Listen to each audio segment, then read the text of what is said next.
Hello, everyone. Welcome back to the show. Always a pleasure to see our next guest and find out what's going on, what's treading the boards. That is right. He is our dapperest friend, Mr. Fredley. How are you? Hello, Hello there, you two. I've never told you this, but actually you inspired me to start dressing better because I liked the way you were dressed all the time. And so I admired it so much, I now copy it completely, head to toe. It worked, Fiona. I know. Thank you, Fred. I just needed a little bit of help. Okay, we're going to start with something that's going on at the Stanley Theatre. It's called Next to Normal. Tell us about this one.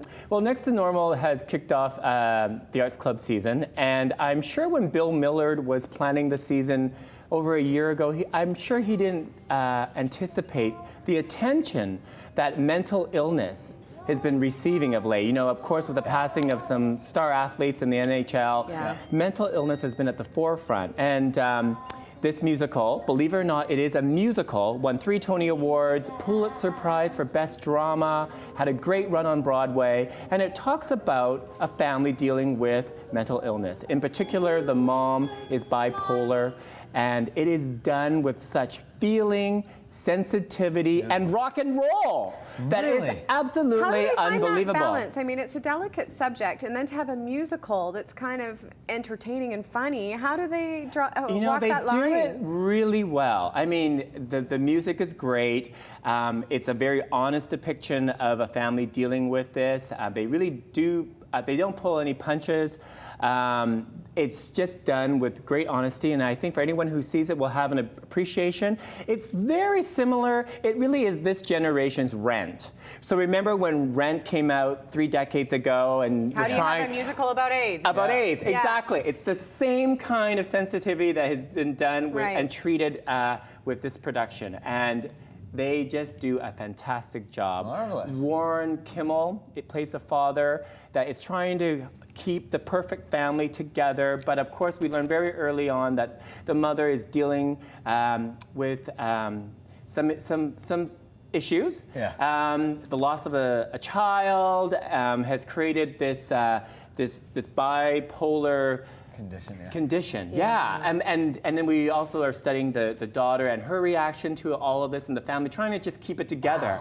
And the mother goes to see a litany of psychiatrists who try and help. And so it's a really, really honest look at what a family goes through. Sounds very powerful. Liked it, loved it, hated it. Loved it. Really? Absolutely loved it. And he does not give out loves it very I don't give it out that much, but look at that. He loved it. Wow, an alpaca and a grizzly bear. I am very intrigued. I will go see this. You know, the music by Tom Kitt is great, and I think it does attract an audience by doing it in such a way that it's just really approachable, and it's a great production to see, and then have that chat with folks afterwards. Nothing like prompting conversation, right? By seeing something everybody understands, can see it in a non-threatening way, and then talk about it. Okay, let's move on to Light at the Piazza. Yeah, Light at the Piazza. Yes, it's really an interesting musical by Adam Goodall. It's about a mother and daughter relationship and their visit to Italy. They're in the beautiful city of Florence, and they happen to come across this handsome gentleman, the daughter Clara, who is 26, but is actually very childlike, as we also learned that she is handicapped. She because of a childhood incident where she got kicked by a horse, she really has the personality of a child. Right. And the wind catches her hat, it falls in front of this beautiful Italian man. They look at each other across the crowded piazza, fall in love magically, cue the music. But it is not your typical music.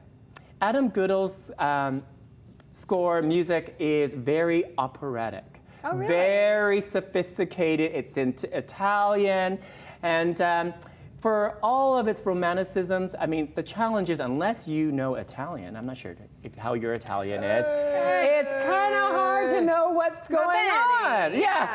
My Italian is only like this. He knows the Jersey Shore Italian, and that's about it. Cabs are here. That's it. T-shirt time! Perhaps if that was the dialect, I may have understood it a little better. To But the reference it is a little.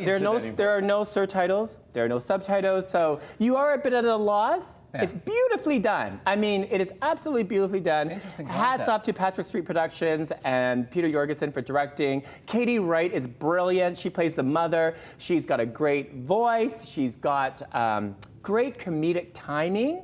And it is really the perfect role for her. Nice. One of the challenges that I said is the fact that you don't understand what they're saying. And It's romantic language. Yes, but it's not my cup of tea in terms of the music. Okay, but even said aside that, from not understanding the Italian You know parts, what's coming. yeah, liked it, loved it, hated it. I liked it. I think the production values are great. I love this picture. You look just You do look like you liked it. You liked the it. cat isn't sure. And that's but- a half full glass, right? Yes, yes, No, but it's so funny because even the mother-in-law, the mother, I should say, of the son said, you probably are not understanding what the hell he's saying as this person is singing, so I'm going to translate it to you in English. So they do kind of poke So they fun get at that. around it a little Yeah, bit they do and get have- around with He's it. Italian, So- you don't need to You understand get what the he's key saying. plot points. Yes, Okay, exactly. that's at the Norman Rothstein Yes. Theater, so you can Yes. check it out. And we wanted to move on to True Love Lies. Yes. The Brad Fraser. Brad Fraser is back. He was the bad boy playwright of the 80s with, unidentified human remains and the true nature of love. Poor Superman, well, he Is that returned. Andrew McElroy? Yes. I love him. I know. And he is one of the key characters with Greg Armstrong. They are two of the characters that Brad brings back from unidentified human remains.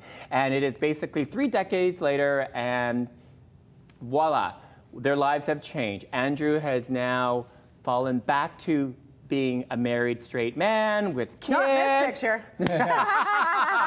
Well, oh my God, are we revealing too much? No, I don't know. I don't If think those so. are production skills, it should be fine. Oh my God, this is just an unbelievable play. It is so honest. The language, just so you know, is coarse language, violence, nude scenes. I'm in. Yes. You had me at noon.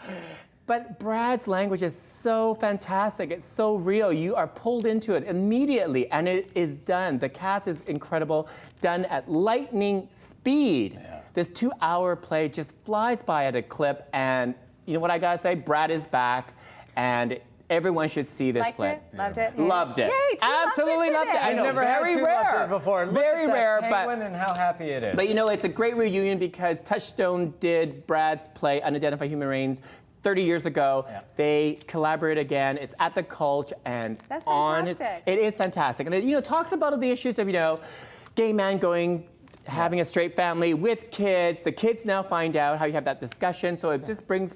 It's very honest and real. I mean, Well, can it's a you real tell I'm loving it? situation. I'm Yeah, like, love it. Huge I just subject. can't Okay, set- so yeah, yes. Two loves it I today know. for Next to Normal, and also True Love Lies, and I liked it for Light at the Piazza, so you can go to the website for the theater companies to find out more information. And Fred